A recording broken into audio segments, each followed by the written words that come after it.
എല്ലാ നാരായണന്മാർക്കും ബൈബിൾ സന്ദേശത്തിലേക്ക് സ്വാഗതം. ഇന്ന് നമ്മൾ ബൈബിൾ സന്ദേശത്തിന്റെ 22ാമത്തെ പാഠമാണ് പഠിക്കാൻ പോകുന്നത്.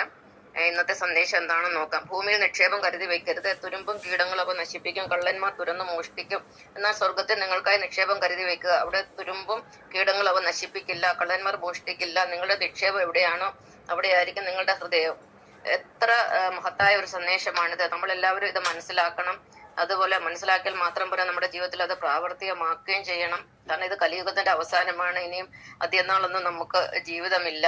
ഏറിയാൽ ഒരു 18 വർഷം കൂടെയാണ് കലിയുഗത്തിന്റെ ആയുസ്. അപ്പൊ നമ്മൾ എന്തെങ്കിലുമൊക്കെ സമ്പാദിച്ച് വെച്ചിട്ടുണ്ടെങ്കിൽ അതൊക്കെ നമ്മൾ നമ്മുടെ ആവശ്യത്തിന് വേണ്ടി ചെലവാക്കുക, മക്കൾക്ക് വേണ്ടിയൊക്കെ ചെലവാക്കുക, അല്ലെങ്കിൽ അവർക്ക് വേണ്ടി നിക്ഷേപം ഒന്നും കരുതി വെക്കരുത്.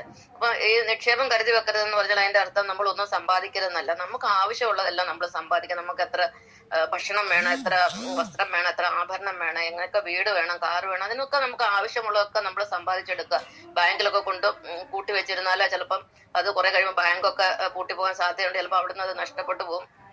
പിന്നെ മക്കൾക്ക് വേണ്ടി സമ്പാദിച്ചു വെച്ചാൽ മക്കളൊക്കെ അത് ചിലപ്പോൾ എടുത്ത് അത് വെറുതെ കിട്ടുന്ന കാശായതുകൊണ്ട് വെറുതെ അടിച്ചു പൊളിച്ച് അത് നശിപ്പിച്ച് കളയും. അപ്പൊ നമ്മൾ അനാവശ്യമായി സമ്പാദിക്കുന്നതൊക്കെ വേസ്റ്റായി പോവുകയാണ് ചെയ്യുന്നത്. പിന്നെ വീട്ടില് അനാവശ്യമായിട്ടല്ല, എന്താ പറയുന്ന, ആവശ്യത്തിലധികം സ്വർണമോ പണമോ ഒക്കെ സൂക്ഷിച്ചു വെച്ചാൽ അത് കള്ളന്മാരൊക്കെ അടിച്ചുകൊണ്ട് പോകും. പിന്നെ നിക്ഷേപങ്ങൾ, നമ്മളിപ്പോ നമ്മുടെ വീട്ടിൽ നെല്ലുണ്ടെങ്കിൽ, ഇപ്പൊ അതില്ല എങ്കിൽ പോലും നമ്മൾ നെല്ലോ മറ്റു ധാന്യങ്ങളും ഒക്കെ ശേഖരിച്ച് 3-4 വർഷത്തിന് വെച്ചിരുന്ന എന്താ സംഭവിക്കുന്നത്? കുറച്ച് കഴിയുമ്പോൾ അത് കീടങ്ങൾ എല്ലാം നശിപ്പിച്ച് കളയും. എന്നാൽ നമ്മൾ എവിടെയാണ് നിക്ഷേപം കരുതി വെക്കേണ്ടത്? സ്വർഗത്തിലാണ് കരുതി വെക്കേണ്ടത്. എന്ന് പറഞ്ഞാൽ നമ്മുടെ മനസ്സിലാണ്. നന്മയായിട്ട് നമ്മളത് കരുതി വെക്കണം. നമ്മൾ ആത്മജ്ഞാനമായിട്ട്, വിദ്യയായിട്ട് നമ്മളതിനെ മാറ്റി വെക്കണം. അപ്പോൾ നമ്മുടെ ഈ സമ്പാദ്യം ആരും അടിച്ചെടുത്തോണ്ട് പോകത്തില്ല, അതല്ലേ? വിദ്യാധനം സർവ്വധനാൽ പ്രധാനം.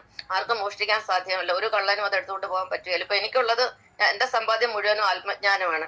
ഈ ആത്മജ്ഞാനം കിട്ടിക്കഴിഞ്ഞാൽ നമ്മൾ എന്ത് ചെയ്യുന്നു? മറ്റുള്ളവരെ ഉദ്ധരിക്കാൻ ശ്രമിക്കുക, അവർക്ക് നല്ല നല്ല അറിവുകൾ പറഞ്ഞു കൊടുക്കണം. നമ്മുടെ ഉള്ളിലെ വിദ്യ എന്ന് പറഞ്ഞാൽ സത്യമായിട്ടും ധർമ്മമായിട്ടും സ്നേഹമായിട്ടും ജ്ഞാനം, ദാനം, ദയ, ഭൂതദയ, കരുണ, സമത്വം, സാഹോദര്യം, സഹിഷ്ണുത, ഈ അഹിംസ, ഇങ്ങനെ പല പല ഗുണങ്ങളായിട്ട്, മൂല്യങ്ങളായിട്ടാണ് നമ്മുടെ സമ്പാദ്യം കരുതി വെച്ചിരിക്കുന്നത്. അപ്പൊ എന്റെ സമ്പാദ്യം ഇതൊക്കെയാണ്. അപ്പൊ ഈ ഒരു സമ്പാദ്യമാണ് എന്നെ ഈ സന്ദേശങ്ങളൊക്കെ തരാൻ അല്ലെങ്കിൽ മറ്റുള്ളവർക്ക് കൊടുക്കാൻ പ്രേരിപ്പിക്കുന്നത്. അപ്പൊ നമ്മൾ സ്നേഹം കരുതി വെക്കുക, അങ്ങനെ മൂല്യങ്ങൾ നമ്മുടെ ഉള്ളിൽ കരുതി വെക്കുക. അത് ആർക്കും അടിച്ചുകൊണ്ട് പോകാൻ പറ്റത്തില്ല. പക്ഷെ മനുഷ്യന്റെ സ്വഭാവം എന്താണ്? അവന്റെ സമ്പാദ്യം എവിടെയാണോ അവിടെ ആയിരിക്കും അവന്റെ മനസ്സ്. അവന്റെ സമ്പാദ്യം മക്കളാണെങ്കിൽ മക്കളെ കുറിച്ചായിരിക്കും എപ്പോഴും ചിന്ത.